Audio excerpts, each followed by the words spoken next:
Caitlin Clark with 32 points, 9 assists, and 8 rebounds. Here's Clark on her return. The moment Caitlin Clark stepped onto a WNBA court, the balance of power shifted instantly. Jaw-dropping records, overflowing arenas, and a multi-billion-dollar future began forming around her presence alone. But when established veterans took aim at the league's biggest draw, the consequences came fast and unforgiving. That leads to an unavoidable question. What happens when one player rises beyond criticism? DeShields discovered the answer the hard way, after a single reckless shoulder check ignited a league-wide storm. For the moment that made headlines, this right here, the hard foul involving Clark and Kennedy Carter.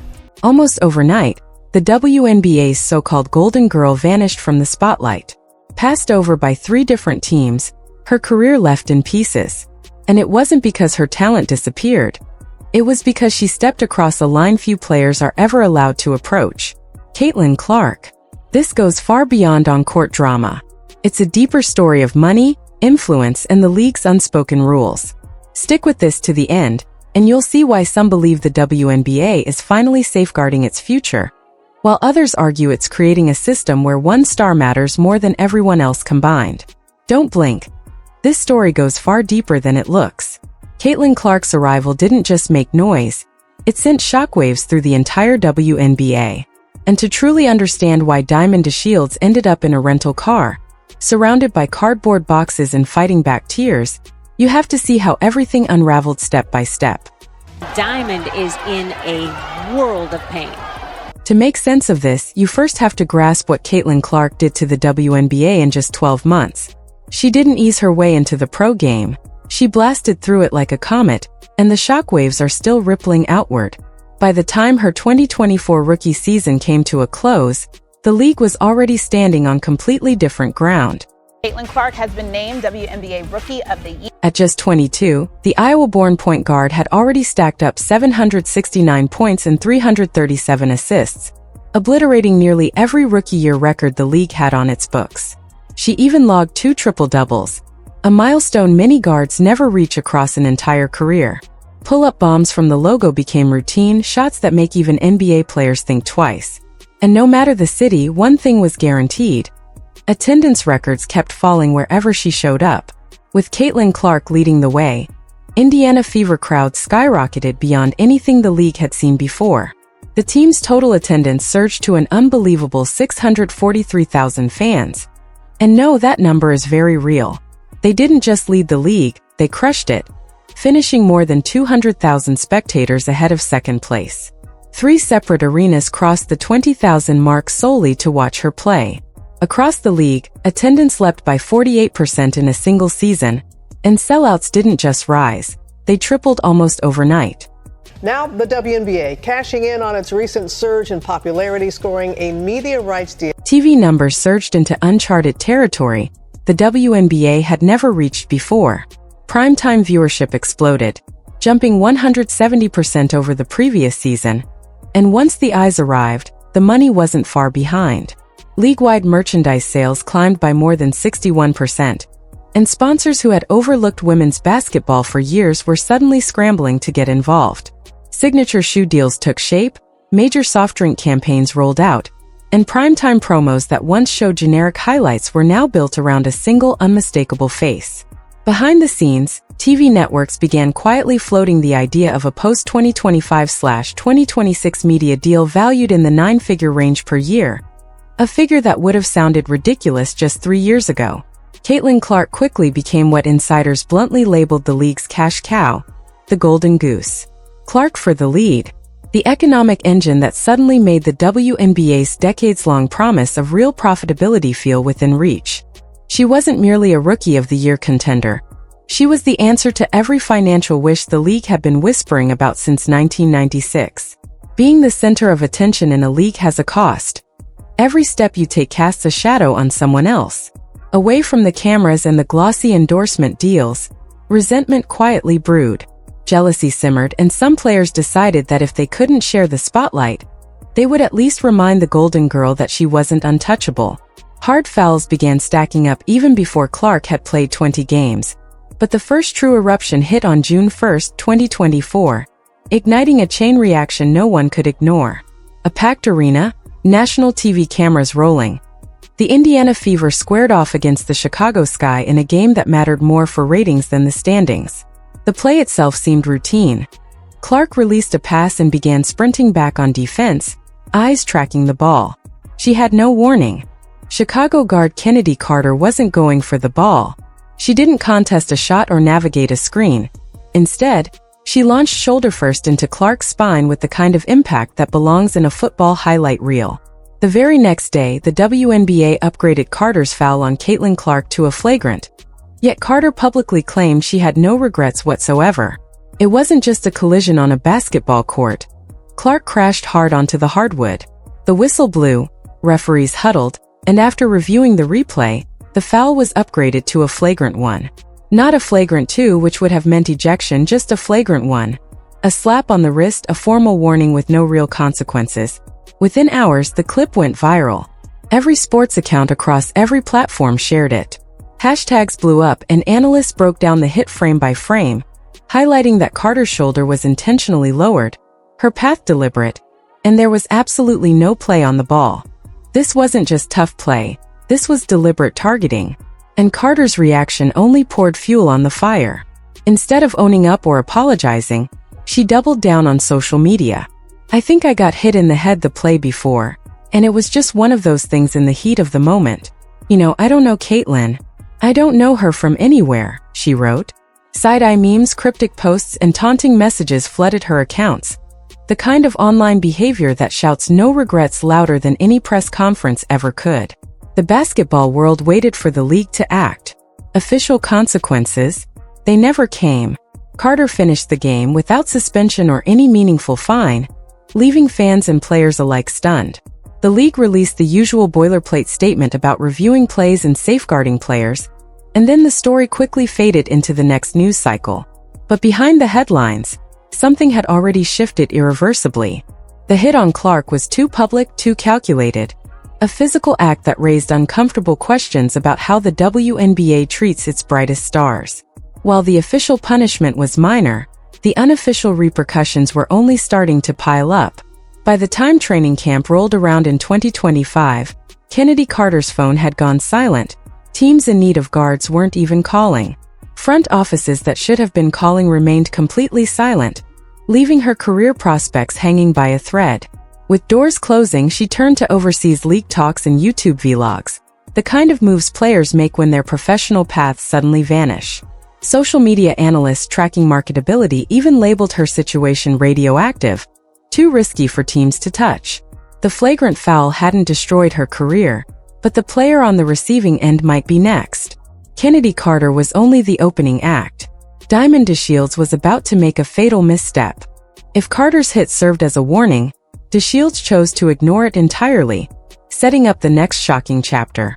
Diamond DeShields wasn't some fringe player with nothing. What happened next was captured from every possible angle. DeShields lowered her shoulder and sent Clark crashing hard to the hardwood, a hit that would echo across the league. There was no play on the ball, no defensive necessity, only contact, deliberate, excessive, and brutal, the kind that makes viewers wince even through a television screen. The slow-motion replays made it worse. You could see DeShields loading up, adjusting her trajectory to maximize the impact, and Clark's body absorbing the full force as she crumpled to the floor. Then came the moment that would haunt DeShields' career. The theatrical hand extended to help Clark up, an oops gesture that fooled absolutely no one. The referees flagged it as a flagrant 1, still no ejection, no suspension, no meaningful fine. Clark rose, nailed her free throws, and the game went on. But this time the aftermath wasn't fleeting. The replay reels didn't just run for a few hours. They would loop endlessly, a permanent mark on the season and the league. The story dominated sports coverage for days, with podcasts that usually dissected playoff brackets dedicating entire episodes to the hit. Analysts labeled it calculated, premeditated, assault, and sponsors began to fidget as companies that had invested millions in the WNBA's golden era watched their investment hammered on national television, while referees seemed indifferent. If the league couldn't protect its most marketable player, what were they even paying for? Phone calls to league offices surged, pressure mounted, and no goodbye post, no thank you graphic, no press conference praising her championship contributions, Just silence, the kind that speaks louder than any statement ever could. The New York Liberty, desperate for veteran depth, signed her on a low-risk flyer, only to bench her and cut her within weeks. Whatever they saw in practice or the locker room wasn't worth the baggage she carried. Connecticut tried next. The Sun needed guard depth, and DeShields needed a chance to rebuild her reputation. For a brief moment it seemed like a redemption story might unfold, until May 15, 2025. 2 days before opening night, the Connecticut Sun released a press statement that was brutal in its brevity. 27 words, no injury report, no coach quote, no context, just a blunt announcement that the organization had waived Diamond DeShields. The timing was crushing. 2 days before the season, too late to secure another roster spot and too public to hide. This wasn't about basketball, it was a message. Hours later, DeShields posted on Instagram, sitting in a rental car with boxes piled in the back, her belongings scattered around whatever space she could find, fighting back tears as she tried to explain the reality of what had just happened. She reflected on a season filled with challenges, the struggles of being the last team standing despite 14 losses, and the brutal truth that her career had collapsed in just 9 months. No team, no contract, no clear path forward. The video went viral, but the response was merciless. Comments read, "Play stupid games, win stupid prizes. Karma doesn't miss. Maybe don't assault the league's best player." The court of public opinion had spoken, and there was no appeal. Yet here's the twist. The WNBA never officially punished Diamond DeShields for the actions that derailed her career. No suspension, no lifetime ban, no press conference with the commissioner declaring that targeting Caitlin Clark would result in exile. This is the complicated reality. The unwritten rules that govern the league often speak louder than the official ones. Technically, DeShields received the same flagrant one that many other players have been handed for hard fouls, and on paper, she served her minimal penalty and should have continued her career like anyone else. But in reality, paper doesn't pay salaries, and what happened? The Clark clause is simple. Sign a player who targeted the league's most valuable asset, and you inherit her problems. Sponsors investing serious money will ask questions. Media coverage will include uncomfortable storylines, and even the fan base that has grown around one superstar will have strong opinions about roster decisions. Fans go wild for her. Look at that poster, Caitlin. The custom shirts, the heartfelt messages, the sheer excitement to meet her. It's clear just how massive her following is. But in a league where financial margins are razor thin, those questions, storylines, and public opinions translate directly into risk that most organizations would rather avoid. Whether this is official policy from the commissioner's office or simply collective self-preservation among teams that have independently reached the same conclusion doesn't matter. The effect is identical. Since Connecticut cut her, DeShields hasn't received a legitimate contract offer, and Carter's phone stays silent despite her obvious talent. Other players who delivered questionable fouls against Clark during her rookie season have seen their careers bend in unexpected ways. Opportunities vanish without explanation, and roster spots go to less talented players with cleaner histories. The league has effectively created a two-track discipline system, and yet, it has never officially acknowledged its existence. There's the official track, where flagrant fouls lead to free throws and maybe a small fine, where the rulebook applies equally to everyone, and the punishment matches the specific violation regardless of who committed it or who was targeted. Then there's the unofficial track, where certain actions trigger consequences no rulebook can capture, where the market itself becomes the enforcer, and careers end not through suspension but through silence. Some call it justice finally arriving, noting that Clark endured illegal hits all season while the league did little, and now the players who targeted the sport's biggest star are facing the fallout they never expected. The system protects its most valuable asset, even if it does so through back channels rather than official punishment, and maybe that's exactly how it should work. Players learn there are lines you don't cross, and the market will enforce them when referees won't. Others see something far more troubling. A protection racket built around one player, a system where careers become expendable not because of what you did, but because of who you did it to. The league appears far more concerned with protecting its investment than maintaining consistent and transparent discipline. If DeShields had delivered the exact same hit on a player who wasn't generating 9-figure television deals, would she still be unemployed? Everyone knows the answer. And that truth exposes an uncomfortable reality about how the WNBA really operates beneath its official policies. Caitlin Clark now with 20 points, the practical reality is undeniable. Every roster bubble player in the league understands there is one player you absolutely cannot foul too hard. Forget that lesson, and the consequences aren't a 2-game suspension or a modest fine. They're watching your career evaporate while the league pretends it had nothing to do with it. DeShields' downfall cracked open tensions the league had tried to bury. Race is undeniably part of the conversation. Clark is a white guard from Iowa who walked into a league that is predominantly black and immediately became its biggest star. The endorsement deals that poured in for Clark didn't come at the same pace for players who had been building the league for years, and the media coverage that turned her rookie season into a spectacle never existed for the veterans who came before her. Much of the resentment aimed at Clark has less to do with her personally and more to do with what her success represents. The uncomfortable truth that marketability in American sports still favors certain demographics, and the frustration of seeing a newcomer receive opportunities that equally talented players never got. But race isn't the only fault line. There's also the tension between the old guard and new blood. Veterans who spent years fighting for recognition watched a rookie rewrite record books before completing her first season, while players who built the league's credibility through decades of underpaid work saw money arrive just as they were aging out of their primes. Then there's the question of league hierarchy. Why was Commissioner Kathy Angelbert silent as her most marketable player absorbed hit after hit? Why did official punishments remain minimal, while unofficial consequences became career-ending? Some analysts even float a spicier theory. Some analysts suggest that NBA Commissioner Adam Silver had begun investing heavily in the WNBA's success and was terrified of sponsors walking away. Beyond simply watching as Clark rattled off her second three-pointer, he reportedly quietly signaled that cheap shot optics would not be tolerated. No memo ever leaked, but media veterans insist that front office phones were ringing non-stop during the weeks when Clark fouls dominated the headlines. Whatever occurred behind closed doors, the message became unmistakable. Hurt the league's biggest ticket seller, and you risk your career. The 2025 season kicked off under brighter lights and sharper scrutiny than any before it, with teams now strategizing in 2 columns. The basketball column, pick-and-roll coverage, defensive rotations, and all the tactical elements coaches have always managed, and the optics column, the new reality that influences every decision on the court. You can double-team Clark aggressively, that's basketball. You can force her into tough shots and contest every pass, all part of the game. Around, she evades Van Lit and drains it. My goodness, that's competition. But the moment physical defense crosses the line into targeting, cameras capture it, social media amplifies it, sponsors take notice, and consequences follow.